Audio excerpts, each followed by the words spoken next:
안녕하세요. 오만사입니다. 저에게는 아들 하나에 딸이 둘이 있었어요. 내가 낳은 딸과 내가 낳지 않았지만 내 자식처럼 여기며 내 딸과 똑같이 키운 아들이 하나 있었어요. 그 아들은 바로 형님이 낳은 아들이었어요. 형님은 남편의 누나인데 미혼인 채로 혼인도 하기도 전에 낳은 아들이었어요. 형님이 오랫동안 사귀어왔던 남자친구와 약혼을 했었어요. 바로 결혼 직전까지 갔었는데 형님이 아들을 낳자마자 얼마 지나지 않아서 파혼을 당했습니다. 당시에 형님이 파혼당한 이유에 대해서는 남편이나 시댁 식구들 모두가 저에게는 쉬쉬했었어요. 그래도 저는 어느 정도 감을 잡았었어요. 파혼당한 이유가 형님이 낳은 아들 때문이 아닌가 했습니다. 형님이 낳은 아들을 형님이 약혼자였던 상대남의 호적에 올려주지도 않았고 형님이 파혼을 당했는데도 아무도 이렇다 할 불만을 터뜨리지 않았으니까요. 그때 시어머니가 저에게 그러셨어요. 춘심이가 미혼인데 애를 낳았으니 어떡하냐? 만수를 너희들 호적에 올려주면 안 되겠냐? 키우는 것은 나랑 춘심이가 키울 테니까 그렇게 하자. 처음에는 어떻게 해야 할지 몰라서 당황했어요. 남편이 이미 그렇게 하기로 결정을 한 상태라서 저도 따르기로 했습니다. 그렇게 해서 형님의 아들인 만수는 4살이 될 때까지 형님과 시어머니의 손에 의해서 키워졌습니다. 그러다가 형님의 아들이 있다는 사실을 속인 채 결혼을 하게 되었어요. 그 뒤부터는 단 한 번도 만수를 찾지 않았습니다. 만수는 자랄 때도 형님을 엄마라고 부르지 못하게 했어요. 시어머니가 형님을 고모라고 부르도록 했습니다. 형님이 처녀행세를 하며 결혼한 이후로 시어머니가 만수를 3년을 더 키우셨어요. 그러다가 시어머니가 돌아가시게 되자 만수를 남편과 제게 부탁을 하셨습니다. 시어머니가 요원처럼 그러셨어요. 만수는 네 아들이다. 춘심이는 만수한테 정을 뗐다. 그러니까 시집간 후로 한 번도 만수를 보러 안 오잖냐. 진짜로 네 아들이나 마찬가지라고 생각하고 키우다오. 그런 말씀을 하신 직후에 돌아가셨어요. 형님은 결혼해서 아들을 하나 더 낳았어요. 정말로 언제 그러냐는 듯이 단 한 번도 만수를 찾지 않았습니다. 그런 만수가 너무나 가여워서 남편과 제가 만수를 친자식처럼 아끼고 챙겨줬습니다. 만수는 고모라고 부르는 친엄마가 있는 줄도 알고 있으면서도 한 번도 엄마라고 부르지도 못해본 애였어요. 그래서 제가 그랬습니다. 만수야, 앞으로는 나한테 엄마라고 불러.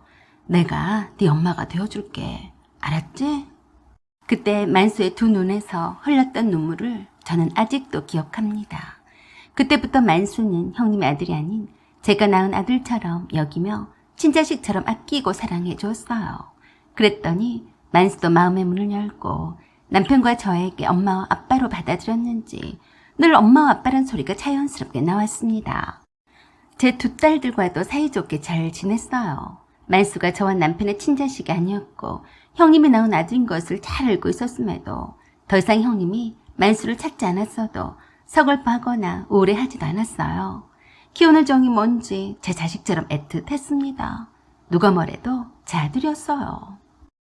제 딸들에게는 과외 같은 거 제대로 시켜본 적도 없었지만 만수에게는 아낌없이 과외도 시켜줬고 좋은 성적을 받아올 때마다 늘 기뻐하고 행복해 했습니다.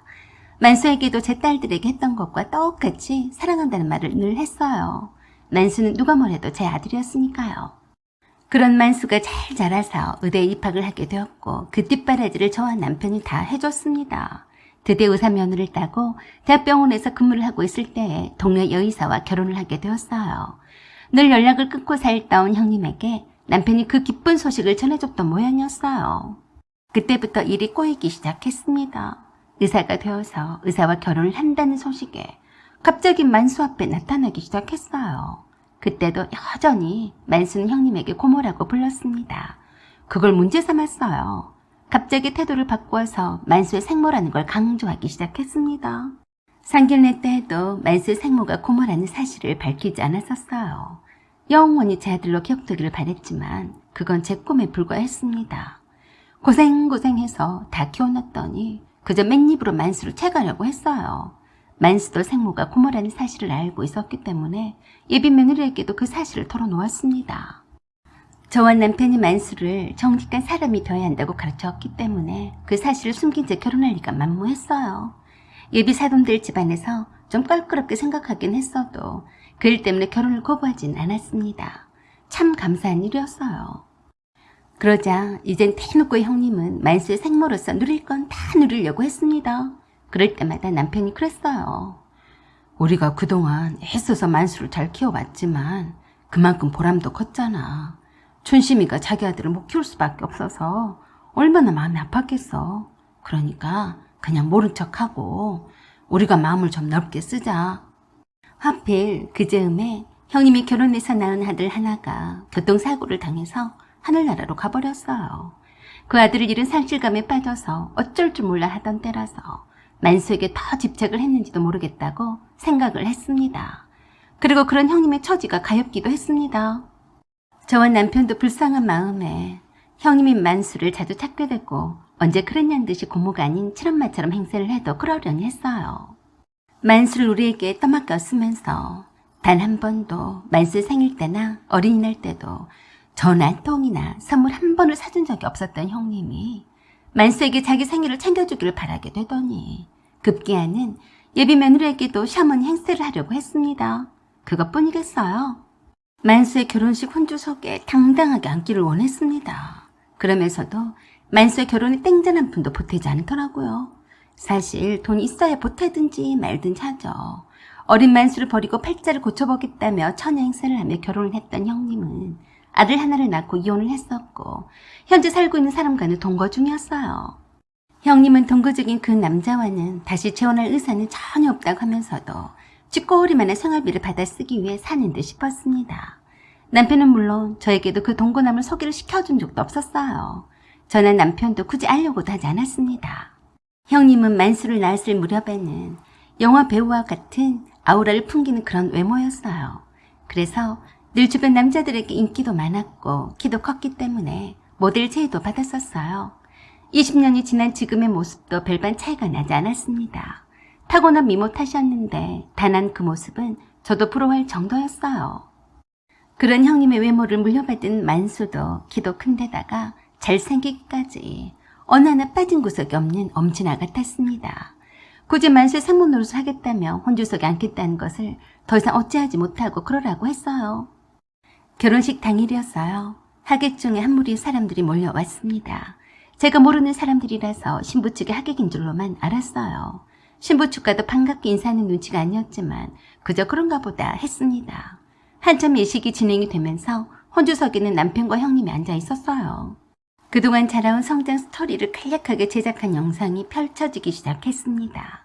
모두들 시선이 결혼식 중앙무대에 있는 커다란 스크린에 시선이 집중이 되고 있었어요. 신부의 성장 스토리가 끝나고 부모님께 키워주셔서 감사하다는 큰절을 올린 후에 곧바로 만수의 성장 스토리 영상이 나타났습니다. 그런데 충격적인 영상이 펼쳐졌습니다. 만수가 제작해서 예식장 측에 전달한 영상이 아니었어요. 첫마디가 그랬어요. 저는 아버지가 누구인지도 모르는 사생아입니다. 저희 어머니는 고모인데 단 한 번도 아버지가 누구인지 가르쳐 준 적이 없습니다. 저는 이런 고모가 정말 싫습니다. 라고 시작하는 문구였어요. 보고도 믿기 어려웠어요. 그랬더니 갑자기 이상한 영상이 띄워졌습니다. 어느 호텔에 나이가 지긋한 중년의 아저씨와 함께 들어가는 여자가 있었는데 그 얼굴이 클로즈업 되자 놀라 자빠질 뻔했어요. 형님의 젊었던 모습이었어요. 그리고 이런 멘트가 흘러나왔습니다. 혼조석에 앉아있는 내 고모라는 여자는 약혼자가 있었음에도 저 짓을 멈추지 않았습니다. 저희 아버지는 이 남자들 중에 한 명일 거라고 생각하지만 내 고모는 진짜로 내 아버지가 누구인지조차 모릅니다. 그러자 더 이상 형님은 못 견디고 곱게 차려입은 한복을 입은 채로 냅다 도망을 치기 시작했어요. 그러자 아까 봤었던 한 무리의 남자들이 도망치는 형님에게 발을 걸었는지 어쨌는지 부딪히자마자 한복을 입은 채로 무대 위에서 아래로 떨어졌습니다. 순식간에 결혼식장은 시장파장처럼 시끄러워졌고 만수가 멘붕이 와서 어쩔 줄 몰라 했습니다. 남편이 겨우 마이크를 잡고 하객들에게 그랬어요. 여러분 정말 죄송합니다. 뭔가 잘못된 것 같습니다. 동요하지 마시고 자리를 지켜주십시오. 그러자 갑자기 그 한 남자가 남편에게서 마이크를 뺏어들고 그랬어요. 여러분 여기 올려진 영상을 마저 다 보시기 바랍니다. 여기 있는 신랑의 생모가 어떤 여자인지는 여러분들도 아셔야 합니다. 부끄러운 줄도 모르는 저 여자를 고발하겠습니다. 라고 하자 신부 측에서는 난리가 났습니다. 이 결혼은 무효입니다. 살다가 이런 창피를 다 당하다니 라고 하며 신부 측 아버지가 신부를 끌고 나갔어요. 넘어진 형님을 그 한 무리의 사람들이 에워싸면서 도망도 못 가게 막고 있었어요.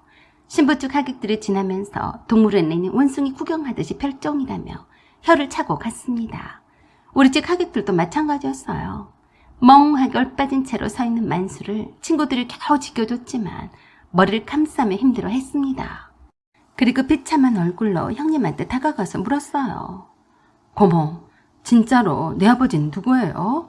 저게 다 사실이에요. 그래서 아버지가 누군지 말 안 했던 거예요. 그러자 아까 무대에 서서 마이크를 잡고 말했던 그 남자가 만수에게 그랬습니다. 용케도 의사로 잘 컸네. 우리 엄마가 네 엄마 때문에 얼마나 힘들었는 줄이나 아냐? 내가 지구 끝까지 찾아가더라도 네 엄마가 잘 사는 꼴은 죽어도 못 본다. 알았냐? 형님은 곱게 한복을 차려입은 채로 그 무리의 남자들 너댓 명에게 둘러싸여서 오도 가도 못하고 벌벌 떨고 있었는데 서로 아는 눈치였습니다.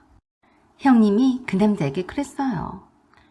네 엄마가 죽은 게 왜 내 탓이냐? 난 네 아빠 때문에 오히려 피해를 본 사람이다. 네가 오해를 한 거다. 오해 좋아하고 있네. 내가 우리 엄마가 그렇게 가지만 않았어도 아버지 사생활로 치부하고 모른 척 하려고 했어. 그런데 아줌마가 해도 너무했더라. 우리 엄마한테 한 거 내가 되갚아줄 거야. 그 말에 주변 사람들이 쳐다보는 것도 잊은 채 그 남자에게 싹싹 빌었습니다.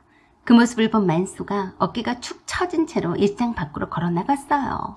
그 뒤로는 절대로 형님을 만나려고 하지 않았습니다. 그리고 병원에 사표를 쓰고 어디로 간다는 말도 없이 무작정 떠나버렸어요. 남편은 그때서야 후회를 했습니다. 내가 미쳤지.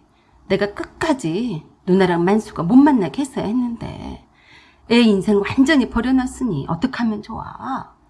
남편도 힘들어했어요. 그래서 남편도 형님과는 절연했습니다. 아들처럼 아끼면서 어떻게 키운 만수를 한순간에 무너뜨렸으니 원망이 대단했어요. 한동안 국외로 도망치듯이 나가서 연락도 없는 만수를 무척이나 걱정이 되었지만 그래도 저는 만수를 믿었습니다. 언젠가는 마음을 정리하고 돌아올 거라고요. 정말로 기대하던 대로 만수가 연락을 해왔습니다. 아프리카라고 했어요. 거기서 의료 봉사를 하면서 잘 지내고 있다면서 걱정하게 해드려서 미안하다고 했습니다. 엄마, 아빠, 여기에서 봉사하면서 보람있게 잘 지내고 있어요. 절대로 엄마 아빠를 실망을 시키는 일은 없을 테니까 제 걱정은 하지 마세요. 라고 하면서 근황 사진을 여러 장 보내왔습니다. 참 감사했습니다. 저 남편이 만수를 잘 키웠더라고요. 조만간 잠깐 귀국할 수도 있다는 연락에 더 반가웠습니다. 그런 만수한테 제가 그랬습니다. 늦게라도 연락을 줘서 고맙다. 네가 올 할머니를 손꼽아 기다리마. 내 아들 그때까지 건강히 잘 지내다 만나자. 네 엄마 사랑해요. 나도 사랑한다 내 아들. 앞으로는 행복할 일만 남은 것 같았습니다. 사연은 여기까지입니다. 구독과 좋아요 부탁드려요. 감사합니다.